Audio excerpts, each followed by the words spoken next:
Finance bill 2022 जो कि Feb 2022 को प्रेजेंट हुआ था। इसमें बेसिकली एक इम्पॉर्टेंट चेंज आ रहा है इनकम टैक्स एक्ट 1961 में। देखिए बेसिकली चेंज आ रहा है इनकम टैक्स रिटर्न जो फाइल करने का सेक्शन है, सेक्शन 139, उसमें एक सब सेक्शन ऐड होने जा रहा है, सेक्शन 139 सब सेक्शन 8A। ठीक है, ये नया सब सेक्शन ऐड होने जा रहा है। तो अभी तक बेसिकली क्या होता था, जो इनकम टैक्स रिटर्न फाइल करने के ऑप्शन होते थे, एक तो हमारे पास था कि हम ओरिजिनल आईटीआर फाइल कर सकते थे, उसको रिवाइज करने का हमारे पास टाइम था। ठीक है, एक था ब्लेटेड। ठीक है, इनकेस हमारा जो नॉर्मल ड्यू डेट है वो निकल गई तो विद पेनल्टी हम आईटीआर फाइल कर सकते थे। तो ये 3 ऑप्शन थे आईटीआर फाइल करने के। ठीक है, बट इसमें इशू ये था, लेट सपोज फाइनेंशियल ईयर 2021-22 की हमें आईटीआर फाइल करनी है, तो ये हम जो आईटीआर फाइल कर सकते थे, ये असेसमेंट ईयर मतलब नेक्स्ट फाइनेंशियल ईयर में 2022 से 23, मतलब अप्रैल 22 से मार्च 2023, इसी पीरियड के बीच हम आईटीआर फाइल कर सकते थे। इन केस 31 मार्च 2023 निकल गया तो हमारे पास कोई ऑप्शन नहीं होता था कि हम आईटीआर फाइल कर सकें। ठीक है, तो बेसिकली गवर्नमेंट जो अपडेटेड रिटर्न ला रही है, इसमें यही है कि जो आपका टाइम पीरियड एक्सपायर हो जाएगा 1 साल, मतलब जिस साल आप अपना आईटीआर फाइल करोगे उसके नेक्स्ट 2 ईयर में हम अपना अपडेटेड रिटर्न फाइल कर सकते हैं। बट ये बहुत कंडीशन के साथ है कि कब हम करेंगे कब नहीं करेंगे, तो वो मैं डिटेल में अभी आपको डिस्कस करूँगा आपसे। देखिए, अगर मैं सेक्शन को पढूँ, इसमें लिखा हुआ है any person whether or not he has or not furnished an original return, belated return or revised return may furnish an updated return of his income till 24 months from the end of the relevant assessment year। देखिए, इसमें basically जो बात करता है any person, it means कोई भी individual, firm, partnership firm हो या private limited, AOP, BY, XYZ, जो भी इनकम टैक्स में पर्सन के डेफिनेशन में आते हैं, सभी लोगों को कवर कर रहा है। इट मीन्स सभी को ये ऑप्शन दे रहा है कि उन्होंने अपनी रिटर्न फाइल की है या नहीं की है। इट मीन्स आपने फाइल भी कर दी थी अपनी रिटर्न पहले, तो भी आप अपनी अपडेटेड रिटर्न फाइल कर सकते हो। ठीक है, चाहे आपने फाइल किया अपनी रिटर्न या नहीं किया, तो भी आपके पास ये ऑप्शन दे रहा है कि आप अपडेटेड रिटर्न फाइल कर सकते हैं। बट कब तक? With in 24 months from the end of assessment year. ठीक है, जो मैंने अभी एग्जांपल दिया था, लेट सपोज इसका जो बेसिकली ये एप्लीकेबिलिटी होगी, ये फाइनेंशियल ईयर 2022 से 23 का जो पीरियड होगा जिसमें इनकम अर्न होगी, और इसका ए वाइज होगा असेसमेंट ईयर 2023 से 24। इसमें तो हम नॉर्मल अपनी आईटीआर फाइल कर सकते हैं, ओरिजिनल, रिवाइज एंड ब्लेटेड, ये 3 आईटीआर। तो ये बेसिकली बात कर रहा है कि 24 month from the end of assessment year, जैसे ये कंप्लीट होगा, मतलब आपका टाइम पूरा हो जाएगा, इसके बाद 24 मंथ हमें मिलेंगे। ठीक है, तो इट मीन्स 2024 से 25, 2025 से 26, तो मतलब इन 2 साल का हमारे पास टाइम रहेगा अपडेटेड रिटर्न फाइल करने का। ठीक है, तो इट मीन्स इससे पहले 1 साल मिल रहा है हमें original, revise and belated return file करने का।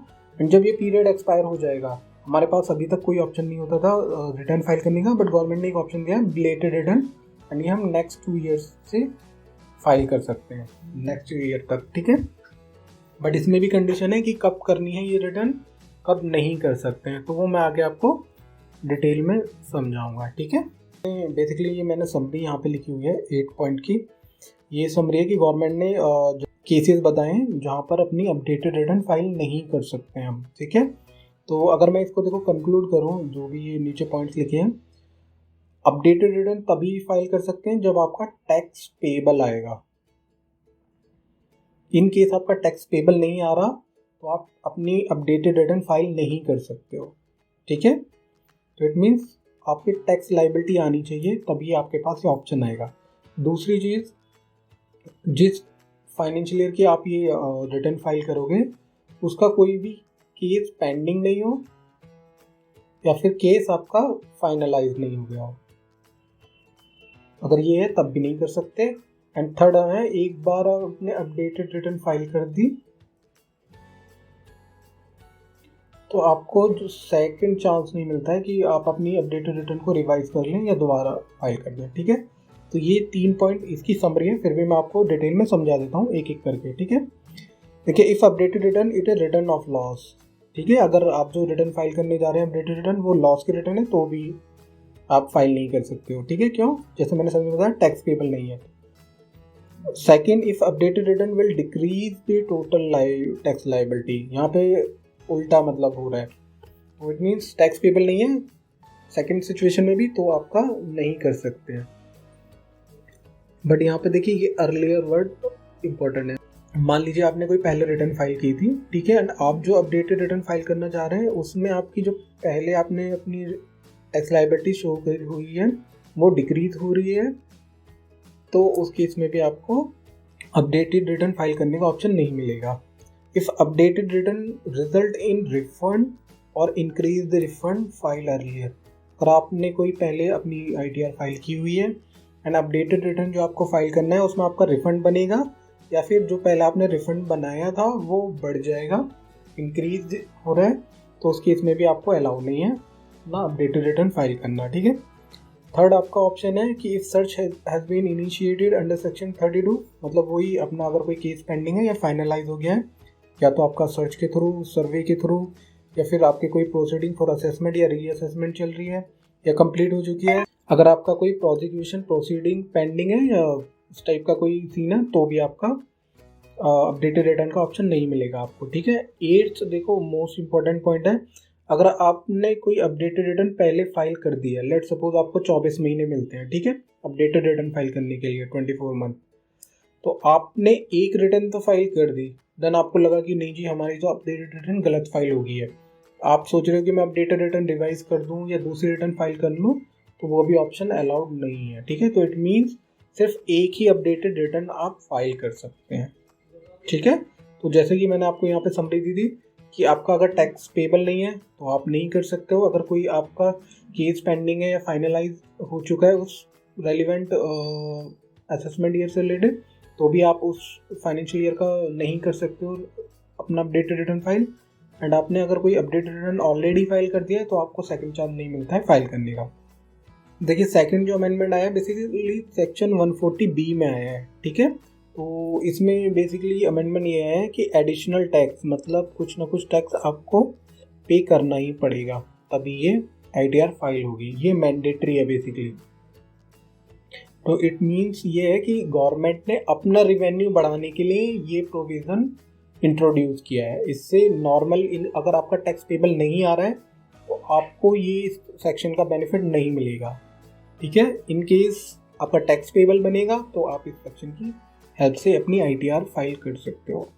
ठीक है, तो जस्ट इस सेक्शन में अमेंडमेंट इसलिए किया गया है जस्ट टू मेक श्योर कि आप टैक्स की पेमेंट करेंगे। अब इसमें देखिए जस्ट थोड़ा सा गवर्नमेंट ने क्लैरिफिकेशन दिया है, अगर आपने रिटर्न फाइल नहीं की है एंड आप अपडेटेड रिटर्न फाइल करना चाह रहे हो तो आपका जो भी एडवांस टैक्स, TDS, TCS, उस टाइप की कोई भी अगर एडजस्टमेंट है सेक्शन 89 की, 90 की, वो सब आपको अलाउड होगी।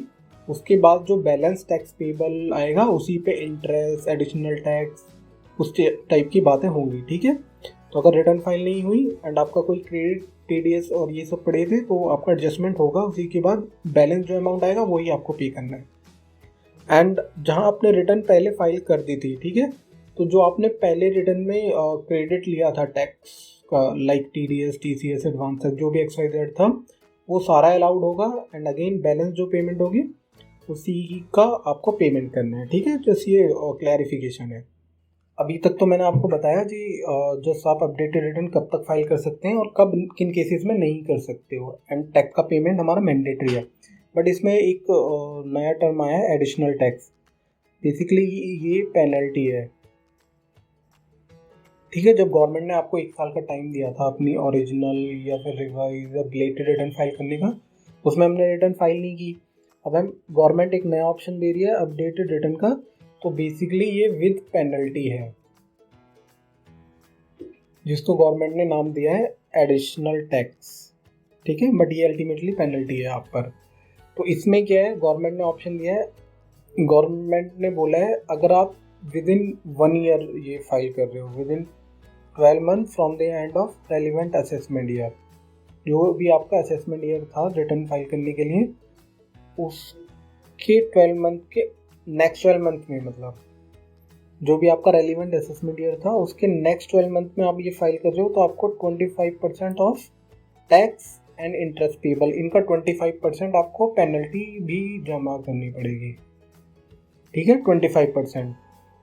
एंड अगर आपने ये रेलिवेंट असेसमेंट ईयर की after the expiry of 12 month but before the expiry of 24 month आपने अपना अपडेटेड रिटर्न फाइल कर रहे हैं इस पीरियड में, तो आपको 50% ऑफ टैक्स एंड इंटरेस्ट का पेनल्टी पे करनी पड़ेगी।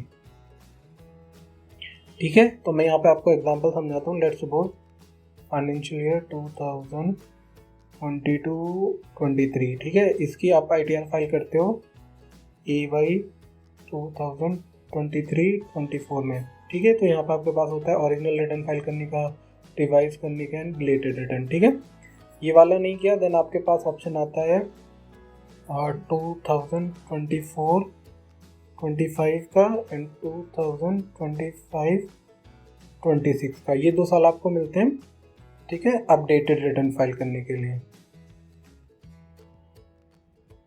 तो यहाँ बेसिकली ये जो मैंने अमाउंट ऑफ एडिशनल टैक्स वाला आपको समझाया है, इसका मतलब है अगर आपने इस पीरियड में अपनी रिटर्न फाइल की है तो आपको बेसिकली 25% पेनल्टी देनी पड़ेगी, 25% ऑफ टैक्स एंड इंटरेस्ट। ठीक है, इसका 25% आपको पेनल्टी देनी है ITR फाइल करने से पहले, आपको पे करना है। एंड आपने इस पीरियड में किया डिपॉजिट अपना जो अपडेटेड रिटर्न, तो आपको basically 50% of tax and interest आपको एज ए एडिशनल टैक्स या पेनल्टी जमा करनी है। आई होप ये वीडियो आपको अच्छा लगा होगा। Thank you for watching this video. In case आपकी कोई क्वेरी है तो आप मुझसे कमेंट बॉक्स में पूछ सकते हैं। Thank you for watching this video.